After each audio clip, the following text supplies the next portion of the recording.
Assalamualaikum warahmatullahi wabarakatuh. Keadaan macet total.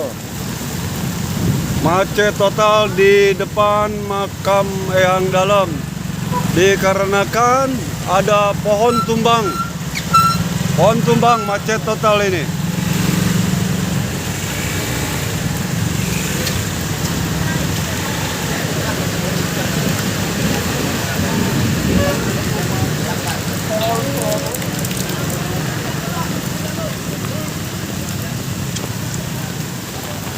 Nah, ini di depan makam Eyang Dalam.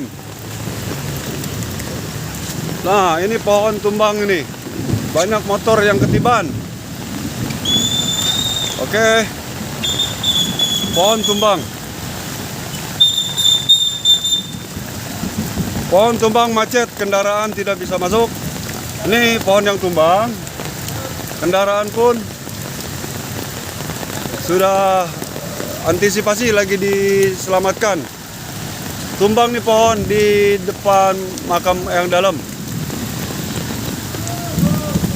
Keadaan macet total. Oke, sekian info dari saya di depan rumah makan sayur asem, Pangkalan Ojek. Siap, Bang.